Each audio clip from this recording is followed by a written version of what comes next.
하나님 말씀은 주보에 기록되어져 있는 대로 신약성경 로마서 제10장에 있는 말씀을 읽겠습니다. 로마서 제10장 17절 말씀입니다. 그러므로 믿음은 들음에서 나며 들음은 그리스도의 말씀으로 말미암았느니라. 그러므로 믿음은 들음에서 나며 들음은 그리스도의 말씀으로 말미암았느니라. 아멘.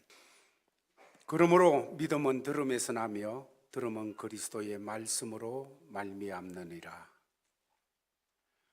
우리가 10장을 통해서 이스라엘 백성들이 하나님께 열심히 있으나 다른 어떤 사람들보다가 하나님께 열심히 있으나 이것이 올바른 지식을 따라서 열심을 내는 것이 아니라 잘못된 지식, 엉뚱한 지식을 가지고서 그렇게 열심을 내었다고 말씀을 주십니다. 그래서 그들은 하나님의 의를 모르고 자기 의를 세우기 위해서 힘써 하나님의 의에 복종하지 않는 그런 결과를 오히려 만들어 나갔다고 말씀을 주십니다. 그리스도께서는 모든 믿는 자에게 의를 이루기 위하여 율법의 마침이 되셨습니다. 완성이 되셨습니다. 예수를 가지면 모든 것을 가집니다. 예수를 내 주님으로 모시면 율법의 마침을 가지셨습니다.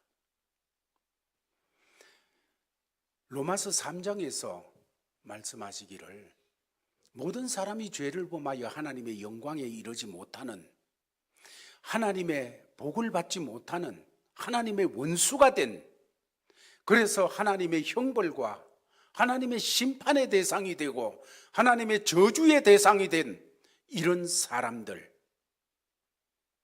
아무리 노력해도 할 수 없는 율법의 의, 이룰 수 없는 사람들에게 이제는 율법 외에 다른 한 법이 나타났는데 하나님의 의, 그것은 모든 믿는 사람들에게 미치는 하나님의 의니 차별이 없느니라.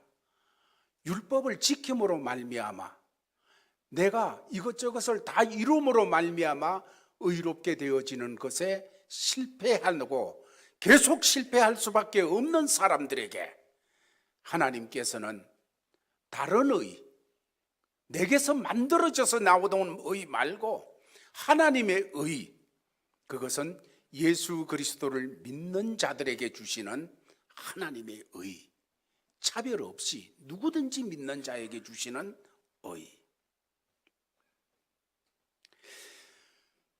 이것은 예수 그리스도께서 다 이루시고 다 해놓으셔서 우리가 지난 시간에 생각한 대로 마치 입에 넣어가지고 있는 것처럼, 꿀떡 삼키면 되는 것처럼 이렇게 다 이루어 놓으신 하나님의 은총이라는 말씀입니다.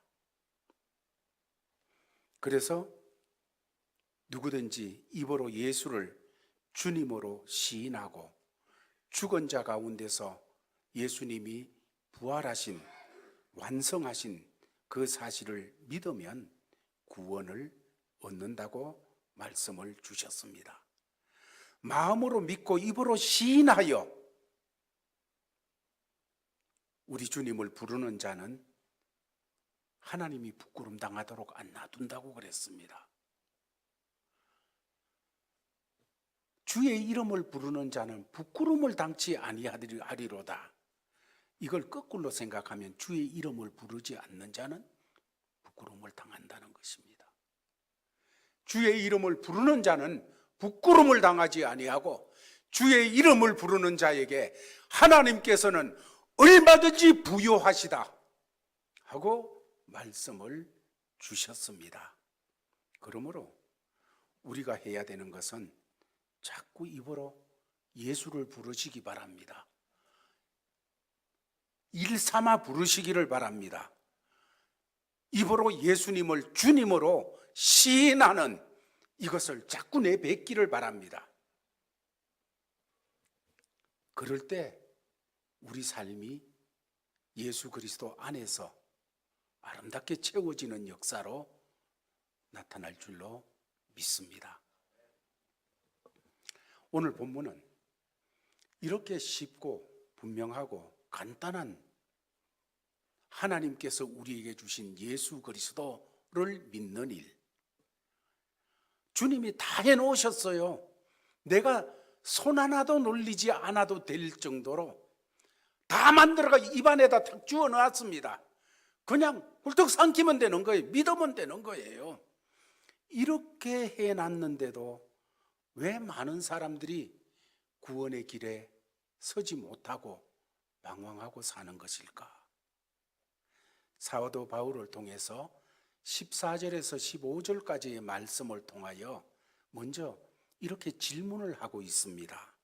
첫 번째로 14절에 그런즉 그들이 믿지 아니하는 이를, 믿지 아니하는 예수를, 주님을 어찌 부르리요? 믿지 않으니까 못 부른다는 것입니다. 누구든지 예수 이름을 부르는 자는 구원을 얻으리라고 말씀을 하시는데 그런데도 안 불러요. 왜 안 부릅니까? 믿지 않으니까 안 부른다는 거예요. 예수를 그리스도로, 주님으로 부르시기 위해서는 먼저 마음에 믿음이 담겨야 됩니다.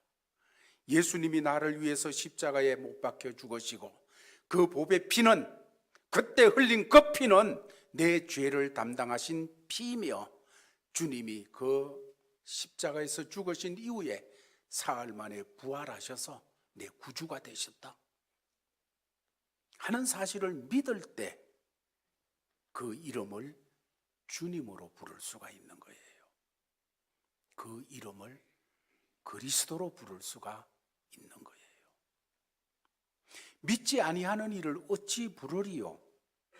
예수님의 이름을 부르고 또 예수님을 입으로 시인한다고 하는 것은 그 사람이 예수를 마음속에 믿는다는 말씀이라는 거예요. 믿음은 예수를 입으로 부르게 합니다. 입으로 표현해내게 합니다. 여러분, 예수를 많이 부르세요. 제가 그전에도 한번 그런 말씀을 드렸습니다마는 저는 아침에 침대에서 딱 눈이 뜰 때에 제일 먼저 하는 것이 예수 이름을 부르는 시간을 가집니다. 예수, 나의 주님이십니다. 예수님, 나의 구주십니다. 예수님, 나의 치료자이십니다. 예수님, 나의 반석이십니다. 예수님, 오늘도 나의 방패이십니다. 예수님, 나의 지혜십니다. 오늘 나가야 될 길이 많은데 예수님, 나의 길이십니다. 그러면서 한 5분을 가져요, 시간을. 여러분도 한번 해보세요. 큰 복이 될 줄로 믿습니다. 일어나서 다른 거 하기 전에 예수 이름 불러보세요. 예수 이름을 자주 부르시기 바랍니다. 예수 이름을 많이 부르시기 바랍니다. 자꾸 부르세요. 왜 불러? 하면서 그냥 왜 불러? 예수님 그러시지 않아요. 부르시면 참 좋아하십니다. 예수라는 이름 자체에 구원이라는 의미가 들어있어요. 예수 할 때 나를 구원하소서 하는 의미가 이미 들어있습니다. 14절 말씀에서 또 이런 말씀을 주십니다. 듣지 못한 이를, 듣지 못한 주님, 듣지 못한 주님에 대해서 듣지 못했는데 어찌 믿으리요? 주님에 대해서 들어본 일이 없는데 어떻게 그 예수를 주님으로 믿을 수가 있겠는가? 그 피가 내 죄를 담당하신 것으로 믿을 수 있겠는가? 그 부활하심이 우리의 구원을 완성하시고 의롭게 하신 일임을 믿을 수 있겠는가? 예수가 나의 주, 나의 하나님이라는 사실을 믿으려면 최소한 예수님에 대해서 들어야 됩니다. 소식을 들어야 믿을 수 있고 믿어야 이름을 부를 수 있는 것이 되는 거지요. 14절은 또 이렇게 말합니다. 마지막 부분에 전파하는 자가 없이 어찌 들으리요.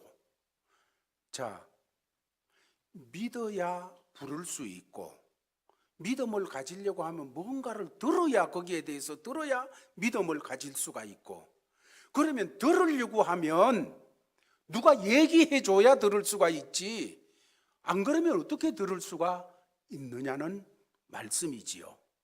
소식을 전하는 사람이 있어야 메시지가 내게 오게 되어지는 거지요. 누군가가 전해야 되어지고 그래야 말씀이 들려지게 되어지고 말씀이 들어야 믿음이 생기고 믿음이 생겨야 그 사람 입에서 예수님을 주님 하고 부르는 이런 역사가 나타나게 됩니다. 예수님이 나의 구원이십니다 하는 시인이 나타나게 되어지는 것이지요. 한 가지 더 말하기를 15절 말씀 앞부분에서 이렇게 말씀을 하십니다. 다 같이 읽겠습니다. 시작. 보내심을 받지 아니하였으면 어찌 전파하리요. 예, 보내심을 받지 아니하였으면 믿어야 될 사람 그들이 어찌 그 사람들한테 나가가지고 복음을 전파할 수 있겠느냐. 보내심을 받아야 보내심을 받은 자들이 가서 전파할 수 있다는 거지요. 말씀을 전하는 자는 스스로 가서 이야기하는 사람이 아니라 누군가에 의해서 보내심을 받고 나가 전하는 자들이라는 겁니다. 마치 각 나라에서 대사를 다른 나라에 파송하듯이 하나님께서는 하나님의 자녀들을 파송하십니다. 보내신다는 것입니다. 전하라고 보내십니다. 우리는 구원받은 모든 자는 보내심을 받은 자들입니다. 예배를 드립니다. 함께 모여서 예수 가족으로, 제일 가족으로 모여서 얼굴을 보며 같은 찬송을 부르고 같은 말씀을 받고 장로님의 대표 기도를 통해서 그 기도 속에 마음이 같이 따라가 아멘 이러면서 예배를 드리게 되어집니다. 예배가 드려진 다음에 여러분들이 하나님께서 주신 자리로 나갑니다. 이 나가는 시간은 하나님 앞에 보냄을 받는 시간들입니다. 이렇게 모여서 함께 예배를 드린 다음에 우리는 그 예배 드렸다는 것에서 그치는 것이 아니라 예배 드린 사람들로 말씀을 받고 예수를 받고 이제 하나님이 주신 삶의 자리로 그냥 내려가는 게 아니라 보냄을 받아 내려가는 사람들입니다. 아멘. 예. 그래서 우리는 모두 보냄을 받은 사람들입니다. 보냄을 받지 않았는데, 파송을 받지 않았는데 누가 갈 수 있겠습니까? 말씀을 선포하지 않았는데, 나타내지 않았는데 누가 들을 수 있겠습니까? 듣지 못했는데 누가 믿을 수 있겠습니까? 믿지 못하는데 어찌 부를 수 있겠습니까? 여러분, 믿음이라는 거, 아니면 구원받는다, 아니면 정말 하나님의 자녀로 성숙된다, 혼자 도 닦고 깨닫는 것 아닙니다. 누군가가 하나님의 말씀을 전해줘야 되는 것입니다. 그 말씀을 전해줄 때 그 말씀을 듣고 믿음이 생기고, 믿음이 생길 때 그 예수를 향하여 두드리고 찾고 그리고 부르고, 이런 역사들이 일어나는 거지요. 이런 말씀에 비추어 볼 때 교회의 가장 크고 중요한 임무는 보내는 겁니다. 파송하는 거예요. 예배를 드립니다. 예배를 드렸어요. 그건 예배 드리는 데만 초점이 있는 것 아닙니다. 예배 드린 다음에 교회는 보내는 곳이에요. 파송하는 것이에요. 예수 이름을 부르려면 믿어야 되고, 믿으려면 들어야 되고, 들으려면 누군가가 전해야 되는데, 전하는 사람이 있으려면 누군가가 보내야 됩니다. 누가 보내야 됩니까? 예수 그리스도가 보내야 됩니다. 그런데 예수 그리스도가 누구십니까? 교회의 머리이십니다. 우리 교회의 머리가 되시는 예수 그리스도께서 교회를 통하여 보내시는 거예요. 따라서 그냥 나가는 발걸음, 이 발걸음은 별거 아니에요. 그런데 보내심을 받고 파송하심을 받아 말씀을 들고 가는 그 발걸음에 대해서 오늘 15절 말씀은 이렇게 말씀하고 있습니다. 다 같이 읽겠습니다. 시작.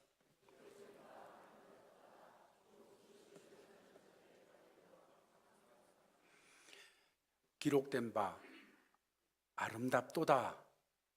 아름답도다 하는 것이 킹제임스 버전에는 복되도다 이렇게 표현이 되어 있습니다. 똑같아요. 아름답다, 복되다. 어떤 것이?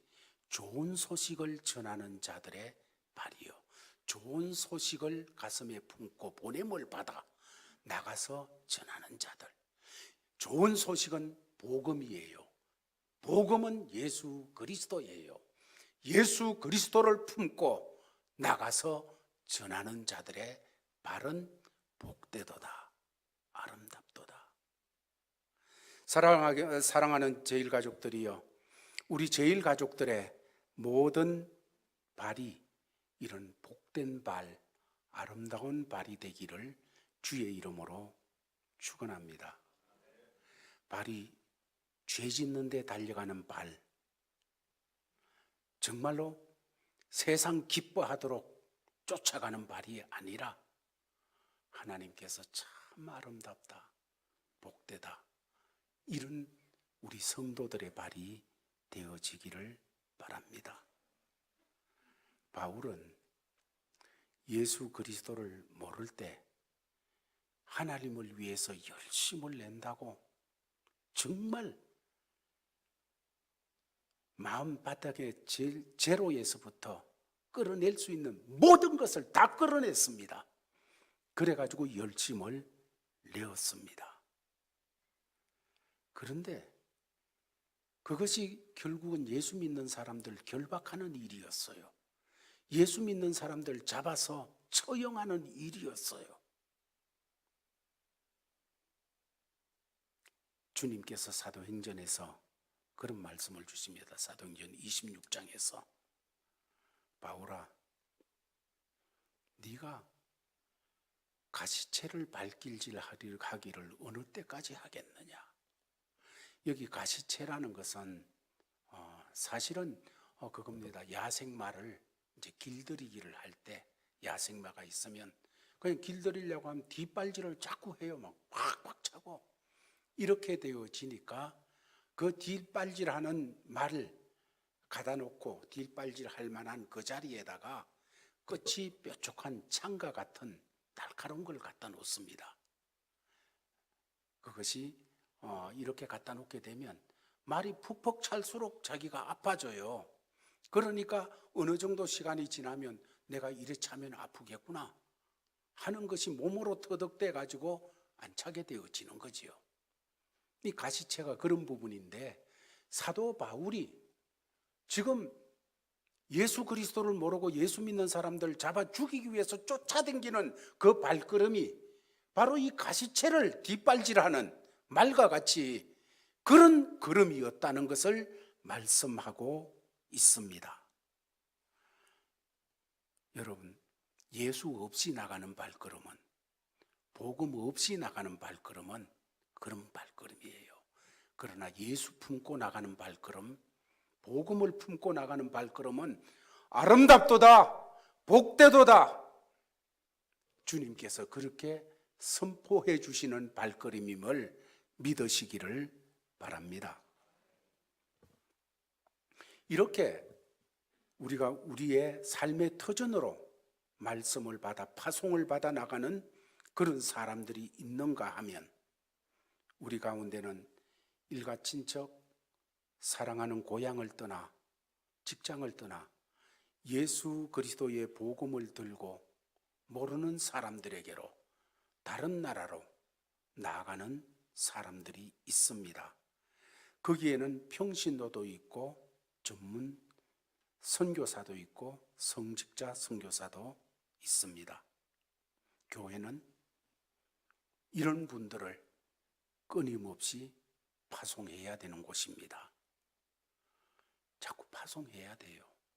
이 파송이 끊어진 것은 뭔가 잘못됐다는 거예요. 교회가 세상을 향하여 이방을 향하여서 이 파송을 계속해야 되는 거예요. 파송하고 정말로 우리가 허리띠를 졸라매면서라도 그들을 뒷바라지해야 됩니다. 이것이 선교예요. 우리는 파송한 선교사님들이 계시고 또 선교지가 있고 협력 선교사님들이 계십니다. 여러분, 그냥 관성에 의해 가지고 주보에 올려놓고 우리 머릿속에 있는 그런 이름들이 되지 않기를 바랍니다. 저도 그렇게 될 때가 많이 있어요. 그러나 나가서 현장에 계신 분들은 언제 총알이 날아올지 몰라요. 언제 사탄의 공격이 어떤 모습으로 올지 몰라요. 그런 가운데 던져져 있어요. 그런 가운데 파송을 받아 나가 있다는 것입니다. 우리는 더 기도해야 돼요. 더 간절한 마음으로 품어야 돼요. 그리고 우리의 삶을 줄이면서 지원해야 돼요. 원래부터 가이아나 선교지를 향하여 특별히 기도하고 있습니다. 여러분, 그곳을 위해서 기도해 주시기 바랍니다. 우리도 다 몰라요. 가이아나에 대해서 아직 다 몰라요. 그곳에 있는 사람들의 모습도 다 몰라요. 그 밀림 속에서 어떻게 사는지도 다 몰라요. 그렇지만 하나님께서 그곳을 품게 하셨습니다. 여러분, 그곳을 위해서 기도해 주시기를 바랍니다. 마음을 모두어 주시기 바랍니다. 가이아나 선교를 위해서 헌금도 해 주시고 같이 해 주시기를 바랍니다. 이제 16절 말씀을 보면 주께서 이런 말씀을 주십니다. 다 같이 읽겠습니다. 시작.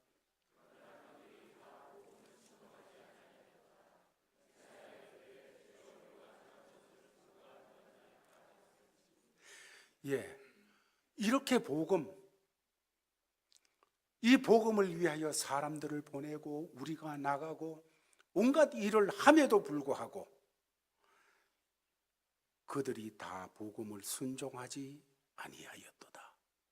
특별히 이 말씀의 1차적인 그 해당자들은 이스라엘이었습니다. 이스라엘, 그들은 선지자가 나가서 복음을 전하고 심지어 그들은 율법들을 목에 걸고 다녔고 이마에 써붙이고 다녔고 손목에 메고 다녔고 옷에다가 쓰고 다녔고 이렇게 했습니다. 그러나 그 모든 율법과 모든 구약의 말씀의 실체는 예수 그리스도예요. 그런데 그 예수 그리스도를 믿지 않고 내뱉었다는 거예요. 거부했다는 거예요. 복음이 전해졌지만은 그들은 복음에 순종하지 않고 거부합니다. 어떤 사람은 순종하지만은 어떤 사람은 거부합니다. 복음을 들을 수 없었던 이방인들은 예수가 복음이라는 사실이 들려지게 될 때 아멘하고 받아들이며 구원의 역사가 일어났지만은 말씀을 받았던 이스라엘은 복음을 거절하고 거부하고 오히려 예수를 십자가에 못 박아 죽이는 그런 자리로 나갔다는 것입니다. 말씀이 들려졌지만은 마음이 닫혀 있어요. 거부하고 있어요. 아예 거부하고 있어요. 17절 말씀은 그러므로 믿음은 들음에서 나며 들음에서 나오며 들음은 그리스도의 말씀으로 말미암았느니라. 그리스도의 말씀으로 나오느니라. 믿음은 예수 그리스도의 말씀을 마음을 열고 들을 때 생겨지게 되어집니다. 말씀은 믿음의 씨앗이에요. 뭔가 잘 자라게 하기 위해서는 비료도 줘야 되고 햇볕도 잘 쬐도록 덤불도 제거해 줘야 되고 공기도 중요하고 물도 중요하겠지만은 씨앗을 심어야 돼요. 그 다음에 이렇게 돼야 되는 거지. 씨앗도 없는데 물 주고 그냥 좋은 공기 만들어 주고 뭐 이것저것 해도 의미가 없는 것이지 않습니까? 제일 중요한 것은 씨앗이에요. 교회를 아무리 다녀도 씨앗이 없으면 믿음이 자라지를 않습니다. 씨는 하나님의 말씀이에요. 예수 그리스도의 말씀이에요. 예수 그리스도의 말씀을 들어야 믿음이 생기는 거예요. 목회를 하면서 보면 어떤 사람들은, 우리 교회는 그런 사람들이 제가 안 보여서 얼마나 감사한지 몰라요. 교회 와서 늘 보이는데 말씀을 전하는 자리에서 보면 안 보여요. 없어요. 딴 데서는 자리 있는데 야유회도 있고 아니면 이것도 있고 저런 데도 있고 한데 말씀 듣는 자리에서는 안 보여요. 이런 사람들은 믿음이 잘 자랄 수가 없습니다. 믿음은 말씀이 씨앗이에요. 말씀이 있어야 그 믿음이 자라는 거예요.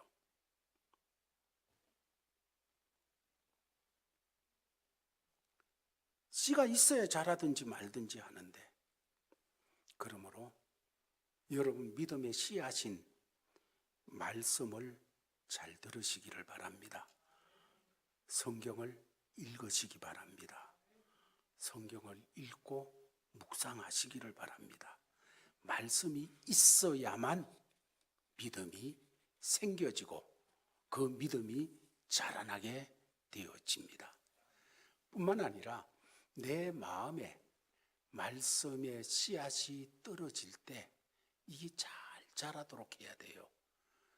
히브리 사람들은, 유대인들은 예수 그리스도의 말씀이 유대 지방을 중심으로 해서 막 다니면서 전했잖아요.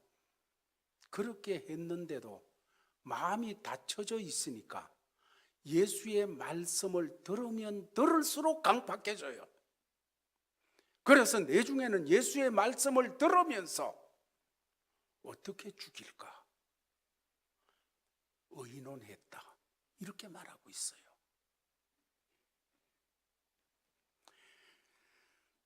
참으로 우리의 마음이 말씀을 향하여 열려져야 됩니다. 가령 어떤 씨앗이 떨어졌을 때 그곳에 돌멩이도 없어야 되고 햇볕도 잘 내리 쬐줘야 되고 비도 적당하게 뿌려줘야 되는 것처럼 그 말씀이 잘 자라도록 하기 위해서 내 마음에 묵은 땅을 기용해야 되어집니다. 내 마음이 돌바닥처럼 그냥 깔려 있다면 제거해야 되고 길바닥처럼 단단해져 있다면 갈아엎어야 되고, 여러분 가시덤불 같이 그렇게 되어져 있는 마음밭이라면 가시덤불을 뽑아내야 됩니다. 그래서 옥토와 같은 마음이 되어질 때 말씀이 떨어지면 30배, 60배, 100배의 역사가 일어나는 이 결실이 있게 되어지는 겁니다. 사랑하는 제일 가족들이여, 정말로 목회를 하면서 우리 성도들을 바라볼 때 믿음이 잘 자라기를 기도하고 있고 그렇게 되기를 바랍니다. 그러려면 씨가 있어야 돼요. 말씀을 듣지 않는 사람은 어떤 방법으로든지 믿음이 생겨지지 않고 또 말씀을 계속 듣지 아니하면 믿음이 자랄 수가 없는 거예요. 21절 말씀을 한 번 더 보겠습니다. 시작. 이스라엘에 대하여 이르시되 순종하지 아니하고 거슬려 말하는 백성에게 내가 종일 손을 벌려노라. 자, 이스라엘의 모습이 입에 너 좋은 걸 내뱉어 버려요. 다 이루어서 예수 구원으로 다 이루어서 주셨는데도 차버려요. 이러면 당장 심판하셔야 되어지는 하나님이신데 하나님께서는 말하기를 거슬려 말한다는 것은 거역하여 말하는 그런 것이 됩니다. 거역하여 말하는 백성에게 내가 종일 내 손을 벌려놓으라 기다린다는 거예요. 하나님의 기다리심. 종일 손을 벌리시고 순종하지 않는 사람들, 거슬려 말하는 사람들을 참고 기다리고 돌아오기를 바라시는 아버지. 가령 기막히게 부모의 마음을 고통스럽게 한 자식이 있다 합시다. 부모의 눈에서 피눈물을 흘리게 해요. 그런데 그 자식이 성인이 되어 결혼했습니다. 자기도 아이를 키우게 됐어요. 그런데 어찌된 일인지 자기가 낳은 자식이 과거의 자기보다 몇 배나 더 속을 썩이는 아들로 서 있습니다. 벌 주고 야단쳐도 소용이 없어요. 그러던 어느 날 돌아가신 아버지를 생각하게 됩니다. 아버지 사진을 물끄러미 쳐다보다가 그렇게 나지막이 속삭여 아버지도 저 때문에 지금 저처럼 이렇게 속이 많이 상하셨지요. 그때야 자기 아버지가 자기 때문에 그렇게 속상했던 것을 이제 더 철저하게 알게 되어지는 그런 모습이지요. 하나님께서 이스라엘을 대하면서 그런 아버지, 아니 이스라엘뿐만 아니고 우리 모두를 향하여서 하나님은 이런 아버지로 팔을 벌리고 계십니다. 손을 벌리고 계세요. 우리 중에 어떤 이들은 신앙생활한 지가 오래되었지만은 이런저런 일로 실족한 사람들도 있겠지요. 상처받은 사람들도 있겠지요. 그런 것이 이유가 되고 근거가 되어져서 말씀이 떨어짐에도 불구하고 말씀을 내뱉어 버리는 그런 사람들도 있을 수 있겠지요. 오늘 말씀은 그럼에도 불구하고 아버지 하나님께서는 온종일 팔을 벌리고 기다리고 계시는 아버지. 거역하는 거슬리는 그들을 끝까지 손을 벌리고 기다리고 계신 아버지. 그 아버지가 우리 하나님이십니다. 그 아버지의 마음 놓치지 마시기 바랍니다. 다 이루어 놓으시고 주실 것을 다 마련해 놓으시고 기다리시는 아버지. 탕자가 아버지 앞에 돌아갔을 때 신발을 신겨라, 새 옷을 입혀라, 살찐 송아지를 잡아라, 반지를 끼워라, 다 준비해 놓고 기다리고 있었는데 아들은 방황하고 있었어요. 그 하나님이 계신데, 그 예수님이 계신데 우리 제일 가족들 중에 방황하는 영혼 없기를 바랍니다.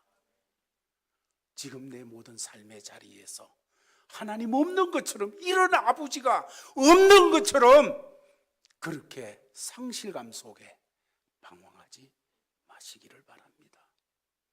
그 아버지 하나님 앞에, 팔 벌리신 아버지 앞에 나 이제 왔습니다. 그때 주의 놀라운 은혜로 다 이루신 주님의 은혜, 그 가운데는 무진장하게 들어있어요. 얼마든지 예가 되느니라.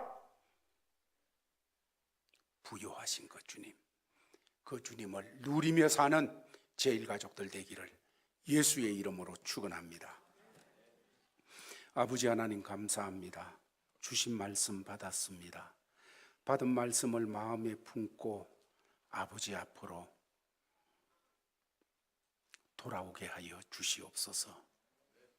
하루에도 몇 차례 아버지 품을 떠나서 방황하는 저희들, 그때마다 성령께서 깨우쳐 주실 때 팔 벌리고 기다리시는 우리 주님 품에 안기게 하여 주시옵소서.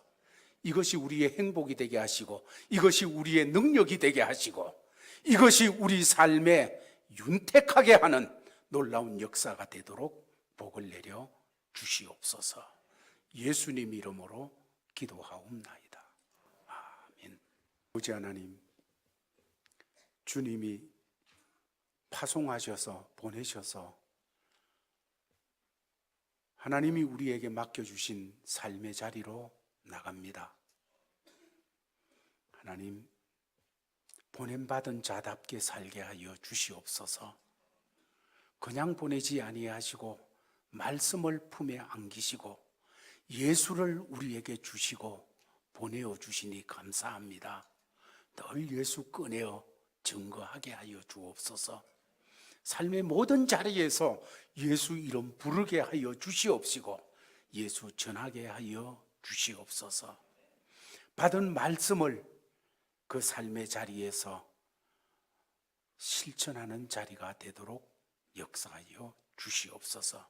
그래서 이 한 주간도 참으로 아버지 하나님께서 주시는 은총이 우리 삶의 자리에 더 풍성하게 보여지게 하시고 체험되어지도록 역사하여 주시옵소서.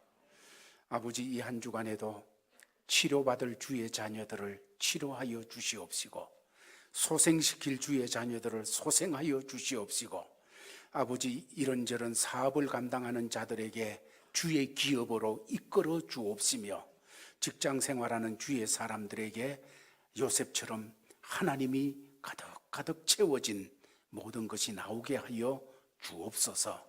아버지, 삶의 이런저런 하나님 앞에 제목을 들고 예수 이름으로 간구하는 자들에게 얼마든지 부요하신 그 하나님께서 채워 주시옵소서.